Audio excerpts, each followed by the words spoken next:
In today's world, we are increasingly dependent on technology. Our business and personal lives rely on it, but as you've probably noticed, it's unreliable. They promise it'll get better, but it usually gets worse. Our computers are slow, so we end up squinting at smartphones and tablets. We live in constant fear that something's going to happen to our personal data, so we're scared into paying for fake protection that proves useless when disaster strikes. Update attacks, fake Wi-Fi, cloud control, and other industry scandals are designed to keep the money flowing. The jokers we pay to fix our stuff have no clue what they're doing, so they do a virus scan and then wipe out our precious photos.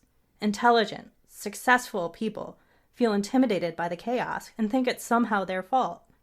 If they only knew what the industry was doing to them, they'd get torches and pitchforks. If only we had someone to explain it all in plain English so we can start protecting ourselves. Oh wait, we do! It's the Computer Exorcist Podcast with your host, Mark Anthony Arena.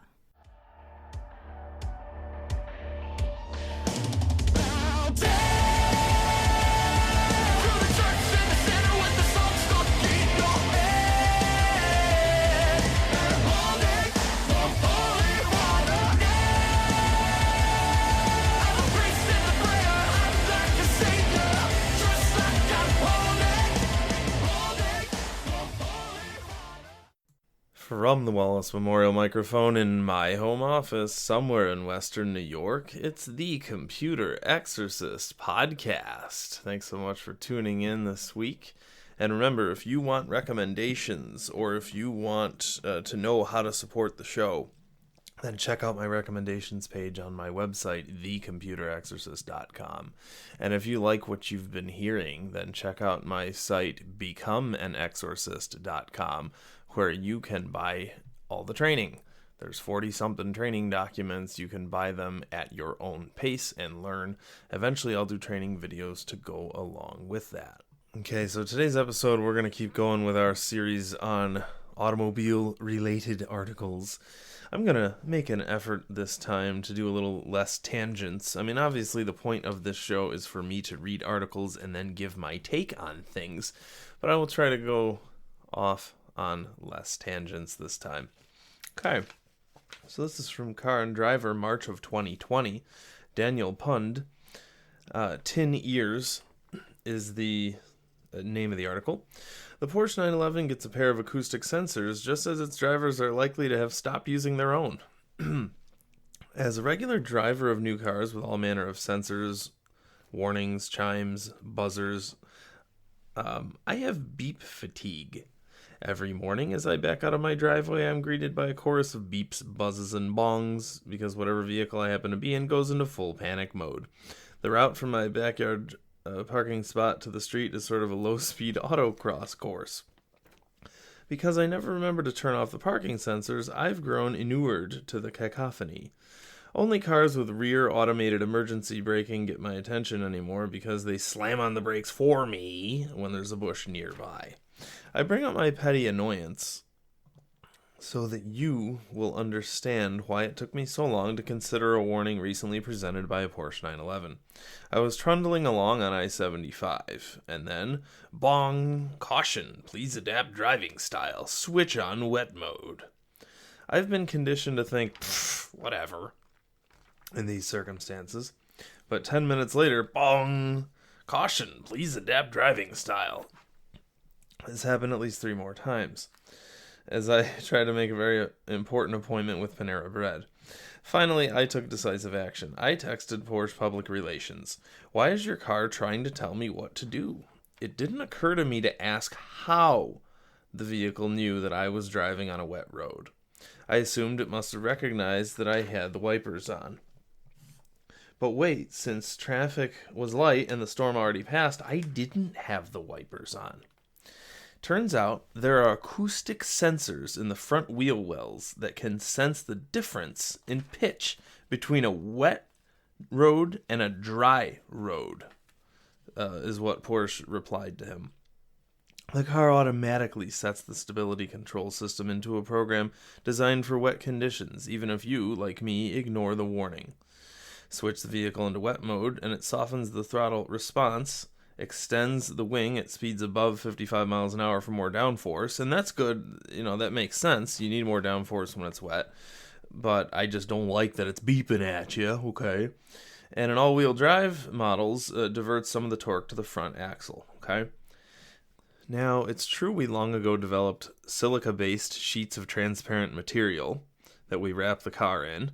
Through this so-called glass streams electromagnetic radiation, a portion of which our eyes can detect. With this information, we've been typically able to recognize the presence of moisture on a road. Okay? You look through something called a glass window, and you use your own freaking eyes, your own optical sensors, and you see it's wet on the road. Okay? So I wouldn't mind in the user manual saying, hey, when it's wet, you can set the wing so that it sticks out and gives you more downforce. But this nagging and attacking and nagging and attacking, and shame on you, shame. Look, we go through life in our cubicles getting yelled at, and we get yelled at by our spouses and our kids and our neighbors, and now our technology is yelling at us and punishing us. There's got to be a better way. Okay, and I'm going to say this in my next book. Yes, I'm always interested in teaching people how to live a better life, but you don't want to do it by nagging and attacking them, right? That's that's the reason for my business. I turn off the nagging and attacking and the pop-ups and criticisms and condescension. Shame on you. Here's how to live your life, right? The little messages that stab the corner of the screen in Windows 10. Here's how to live your life. You should be doing this. And Apple punishing you for using your phone for too many hours and changing the color of your screen. We know what's best for you. Shame on you. Anyway, let's finish this up before we go off on a tangent. Still, that a car can use mechanical ears to sense the conditions in which it's being driven is impressive. Of course it is, right? Again, it's all in how you use the technology. Such ability will come in handy in our increasingly automated future. Someday it can be sufficiently trusted so it can automatically tailor the car without the human intervention, which would mean no more beeping. But for now, I prefer that it just continue to bong at me so I can ignore it. Okay, look. That's the end of the article, so here's my take. Look, no, it's evil. It's all evil. It's all evil. It's all a false sense of security. It's all fallible garbage. And it's just... it's a violation of our humanity, right? Shame on you. You shouldn't be able to do this. Look, folks, let's be honest here. This isn't a car telling you what to do. This is some scumbag designer telling you that you don't know how to drive, telling you that you're an idiot. And unfortunately, people just aren't raised right anymore. I mean, I had the best driver's ed teacher, my dad, and even my doctor taught me how to drive, and so many people. I get that. But remember, this isn't the technology criticizing you, okay? And this just popped into my head now, but it's very, very important. This is the designers attacking you, okay? And finally, in my opinion, this is why the old cars are worth so much more, okay? This is why the old Porsches are worth more, especially them. Because, yes, they were quality, but they weren't designed by chaotic idiots with no self-control, okay? The old Porsches were superior build quality and materials, but they didn't have billions of bings and bongs and buzzers attacking the driver and shaming them. When you get into a Porsche or any car, you want to be coddled. You don't want to be criticized and controlled and shamed. Okay? All right, here's one that I find especially triumphant. Car and Driver, April 2020. Broken Dreams. Automakers and suppliers are being increasingly honest about the challenges of autonomous driving. A few years ago, driving was over. We would become passengers in our own vehicles as the autonomous revolution took over our roadways and garages, right? In 2016, CEO of Ford told the press that his company intended to have robotaxis in 2021. Everything was changing, right? Because they promise and they promise and they promise, and they get you excited. Just like those scientific journals. I read one from 20 years ago that promised to end RSV. That was 20 years ago, and guess what? It didn't. Okay? I think it was actually the MIT magazine that we read in the past. It was one of them anyway. And, so they promise big things because they know people have goldfish memories. And they're also overzealous themselves. They promise big things, and then it never actually comes to pass, okay? So don't worry about things. That's something I used to get myself upset over everything, and I'm starting to realize, even as I say it, that it's all hype, and none of it's actually going to come true. It's all garbage. It's all hype, and it even if it does, it'll take a long time. Everything was changing, but then it didn't. That's so well said. The advent of the autonomous vehicle has been delayed more than a few times. Humans take the cognitive load of driving for granted, but building a computer system that can match our abilities is extremely difficult. It's also expensive. Again, as I always say, the mind of man is holy. It's a lot harder to emulate the human mind than these people think. Years of research and development are still needed before level 4 autonomy, in which the car can safely perform all the driving, but only in limited areas, is accessible. Rushing the technology could have catastrophic consequences, right? So start by here's my opinion on this. I mean, I hate all of it, and I want all of it to stop. And I don't want laws against it. I just want to create awareness that it's a giant power control grab. It's a power grab, and it's a control scheme, and it's a giant scam, and it's trying to take away your humanity and your rights. But if you're going to do it, I thought about this. Focus on getting the first couple steps right before you leap to the end. And this is a lesson for myself, too, believe me. I'm so eager to save the world with my ideas that I don't stop and do one step at a time. So if you're going to do this, folks, look at cruise control. Came out about 40 years ago, okay? And people got used to it, and it's okay. They didn't try to immediately force autonomy down people's throats 40 years ago, did they? We did cruise control. I'm okay with cruise control. That's great. And then maybe 5 years ago, 10 years ago, we started seeing the popularity of radar cruise control, okay? And then I actually used it in my buddy's mom's car, and it was great, okay? I'm still aware of what's going on. It's just that cruise control is now useful to me. Before, I would use cruise control, and then, come up behind a car, come up behind a car, okay. But this radar cruise control is great, okay? It was in a Camry, and originally started in Mercedes S-Class, and it's now trickled down to cheaper kinds of cars. And I put on cruise control, and if we approach a car in front of us, the radar cruise control says, hey, there's a car in front of us. Okay, fine, we slow down a little bit. So let humanity do that for a generation, okay? We got used to cruise control.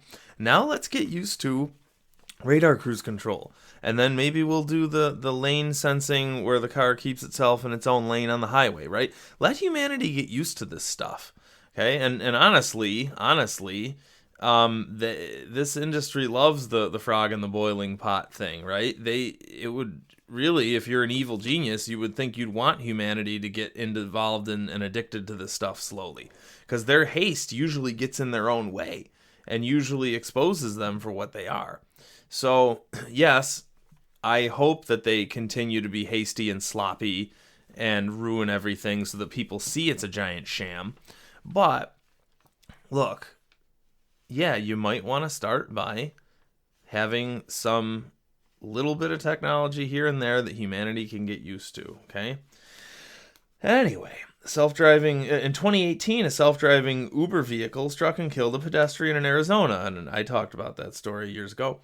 In the wake of that tragedy, and with realization that no amount of hype would solve the technical challenges, companies have adjusted their timelines, okay? And also, no amount of hype would cover up the fact that their automatic car killed someone, okay?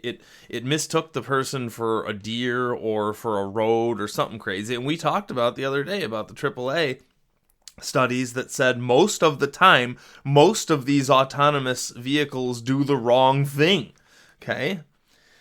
Auto supplier Magna said they will focus on level 2 driver assistance systems, in which the vehicle can steer, accelerate, and brake with human oversight. Okay, fine. Like I was saying, focus on just one step at a time. Those can be enhanced to better serve drivers. Manufacturers are backing away from aggressive promises too, right? Nissan has admitted that it's unlikely to produce self-driving cars before the end of the decade. GM, which had previously promised to sell an autonomous vehicle by 2019, has not announced an updated projection. Well, we all know why, because as we said a couple days ago there, They teamed up with Microsoft. I can't even say it without cracking up. They teamed up with Microsoft. That's like teaming up with Cinnabon or McDonald's for healthy eating projects. Okay, where were we? Toyota has relied on a two-track strategy. One track, called Guardian, is designed to prevent accidents using emergency braking technologies. The other, Chauffeur, is a self-driving research program. Guardian Research feeds into the Chauffeur program. Okay, great. When Toyota does figure out self-driving, it will have done so via the level 2 features we're already using. And that makes sense. Again, they're just doing one step at a time. So it's what I was thinking. Mobileye says the company is still on track to launch a level 4 ride-hailing service in 2022. Ha! Well, here we are, and 2022 is over, and we saw none of that. That's very comforting to me. That's very comforting to know that this is just a giant scam that they want people to invest in, and luckily we hopefully won't ever see this terrible reality. Mobileye is betting that the knowledge it has gained from building driver assistance systems for BMW, Honda, Nissan, and Volkswagen, as well as the maps it has built using anonymized data from vehicles. Okay, they were using your behavior, and that's very iffy. Will help make that goal a reality.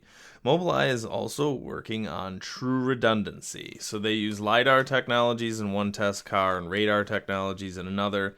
And when all the hardware is brought together, the company can be confident that the car can continue to operate even if one part of those sensors fails. That's cool. I like that. That makes sense. You know, and actually Tesla is not using any LiDAR and radar. They're just using cameras, I think. And that's actually, much as I love Tesla, that's not a good idea. The industry needs to come together to create common standards for autonomous vehicle systems before the technology makes its way into consumer vehicles. Yes, thank you, that's important. But again, that's coming from an industry where everyone's a filthy slob and writes his own rules and doesn't care to obey industrial standards in many, many cases because they're too interested in locking you into their own magical walled garden platform. CEO of Toyota Research said, how safe is safe enough? More people are starting to grapple with this, right?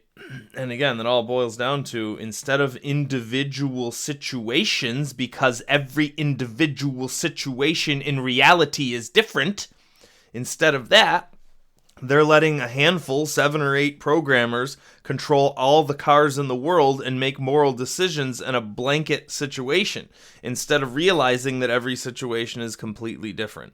And that's just like anything else, right? All the laws, right? I want to call for reforms and call for laws, and we need laws.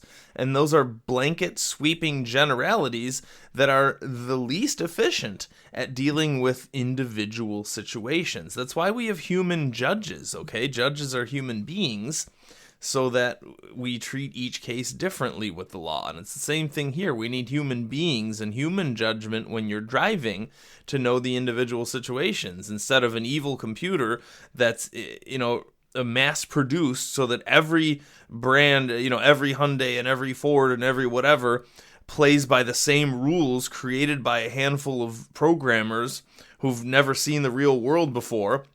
And that's why you got cars mistaking people for deer and mistaking people for trees, and cars that detect disabled vehicles in the side of the road but smash into them nonetheless. Because autonomous technology is a blanket thing that doesn't understand individual situations. And they have a little graph that says peak of inflated expectations, and then as time goes on, you realize you have a trough of disillusionment, and then you have a slope of enlightenment, and then a plateau of productivity. And that's been my case in life, right? Like, I have huge expectations that Mark Arena is going to save the whole world, and then I realized, okay, wait a minute, I can't just hire people and save the world. I have to create my training program and get my speeches out there and all that. And then so I'm enlightened, and then afterward I'm productive. So that's kind of neat.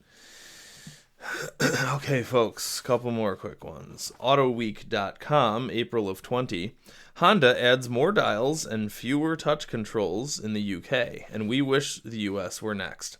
Most manufacturers are leaning heavily on touchscreens, but Honda's going back to analog controls for its compact cars in Europe. Hallelujah! especially things that need repeated touches, like raising your temperature. A dial is much more straightforward way to go, right? And again, this is what happens when you have bean counters who want to save a penny on the knobs, and you have evil software guys who just want to make everything software controlled, but apparently have never actually driven a car before and don't realize you need volume knobs and temperature knobs, okay? Why don't we just get rid of the pedals and make them touchscreens? That'll be a good idea. Your feet will just tap them. Yeah, that'll work all the time. Yeah, touchscreens are totally reliable, aren't they? We changed from touchscreen to dial operation as we received customer feedback that it was difficult to operate intuitively. Thank you. So Honda actually got feedback and actually cared and acted on that. Incredible. You had to look at the screen to change the heater setting, right? You can't just reach down and touch a stupid touchpad. Okay, you had to look at the screen to change the heater setting. Therefore, we changed it so you can operate it without looking, giving more confidence while driving, right? What about all this distracted driving stuff? What about all that? They're trying to talk about your smartphones, but guess what? It's distracted driving is caused by evil touch screens in your car.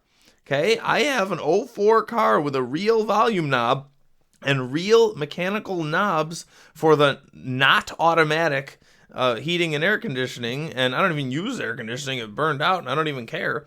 And I just reach over while I'm driving and I can adjust the fan and the temperature and I can adjust my volume and I can do whatever I want while I'm driving.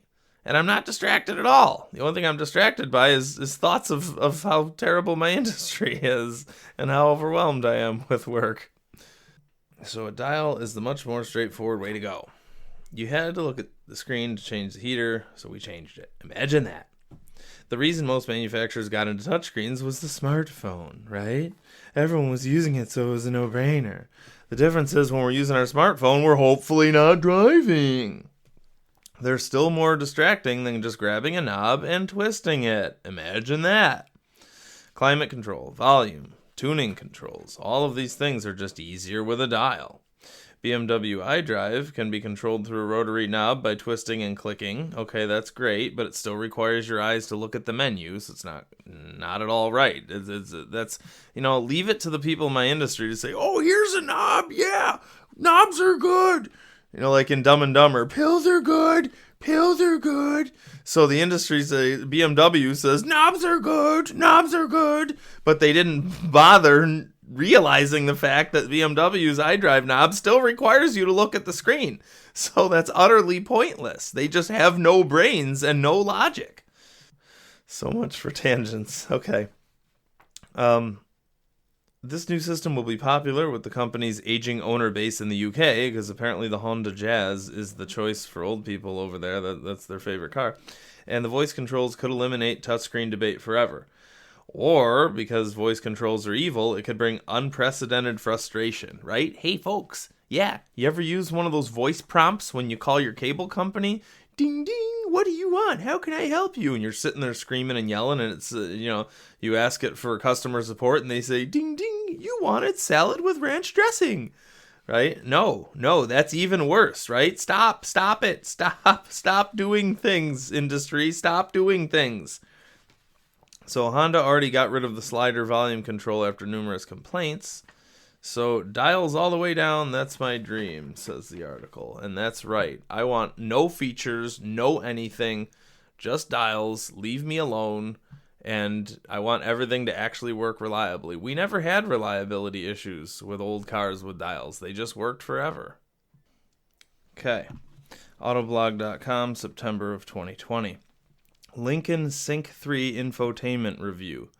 Clean and eminently usable. It's a fancier version of the Ford Sync infotainment system. Many of the newer Lincolns might be vastly different in design and experience than their Ford counterparts, but infotainment software is still heavily shared.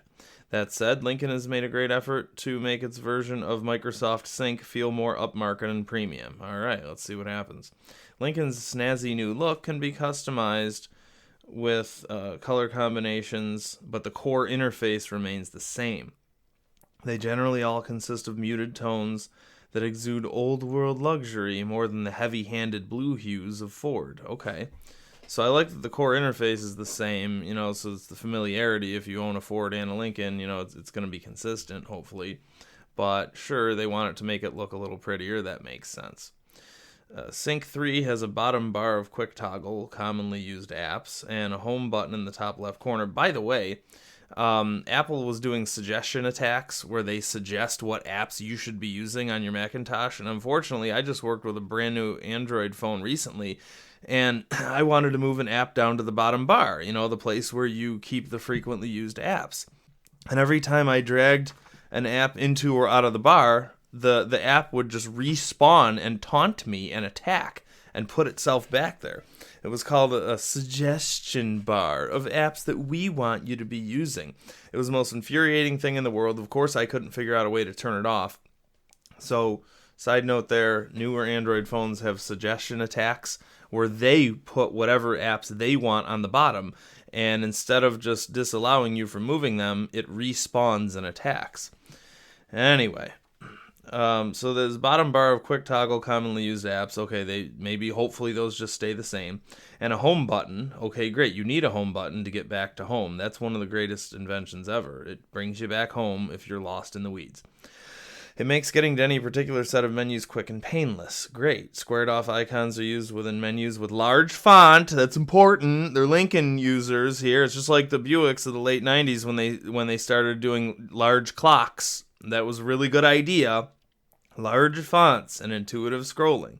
Okay, because all these luxury cars, right? The only people buying luxury cars are older folks, and none of them are using any of this stuff. I bet you 1% of Lincoln and Mercedes drivers are actually using any of these evil menus.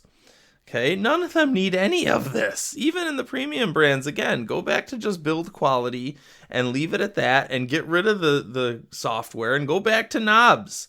That's what people actually want deep down. Stop force-feeding us this stuff. There are no redundant scroll wheels, so you'll need to be comfortable with a touchscreen. Fine. Thankfully, there are hard buttons on the dash for climate controls and audio functions. Thank you. Thank you. Believe me, that way some poor old person can buy a Lincoln and actually use it, at least for the audio volume and climate. Lincoln Sync 3 is smooth and generally free of hiccups. Great. However, it's not infallible. Okay, great. And it's not as tablet smooth as BMW or Mercedes. That's cool. And side note, sometimes it is about the stupid gimmicks. I have an aunt who bought a Mercedes just because of the ambient lighting feature where you could adjust the hue of the ambient lighting. Right? So, in other words, unfortunately, these people are lowering themselves down to competing based on gimmickry, if that's a word. Right? People are buying these Mercedes and these BMWs for the gimmicks because they have nothing left to offer. Just go back to competing on build quality and reliability. And like Lexus came out and they wanted to compete, so they increased the quality of the dealership service, and they actually changed the whole industry. They inspired the industry to change how the dealers treat the customers. Stuff like that. Anyway, where were we? There are settings for a vast array of ambient lighting, okay? Hugely complex seat controls for the 30-way massaging seats, right? What about the freaking buttons, right? Why not separate buttons for your seats? That's the first thing you're going to want to do when you get in the car, and that's a safety issue. The old folks get in their cars and they want to use them. And a number of options for the excellent Revell audio system. Okay, great. Lincoln differentiates itself with a fully digital instrument cluster. Okay. Lincoln's is simplicity taken to another level. Well, you just said hugely complex seat controls and a number of options for the audio system, but Lincoln's is simplicity taken to another level. No, my 20-year-old Chrysler is simplicity taken to another level. It has a volume knob, a heat knob, and I put in an aux jack. I don't even lock the doors, because who cares? Perfect. Informing the driver of vital vehicle information. Okay, so they're talking about the digital instrument cluster being simplicity taken to another level. Well, fine, okay. It just has just the driver of the vital... just informs the driver of vital things. Okay, fine. Our biggest complaint is the speed at which it moves through screens. There's a bit of lag. Speed this process up and it'll feel like a polished product. Well, you're not going to get that because it's Microsoft. Okay, we talked about this last time, how the Mr. Ford himself was driving a Ford powered by this Microsoft sync, and he got so frustrated he punched the screen and smashed it, and I don't blame him, and I bet you half the screens out there, or a good number of screens, more than we realize, have been punched. Simplicity and ease of use are the two overarching themes. Okay, thank you. Good, I hope so. Sure, you can experience energizing comfort in a Mercedes and caring car in a BMW, even though BMWs actually torment their owners with billions of pop-ups and billions of failures and engine failures and sensor failures and pop-ups and crashes.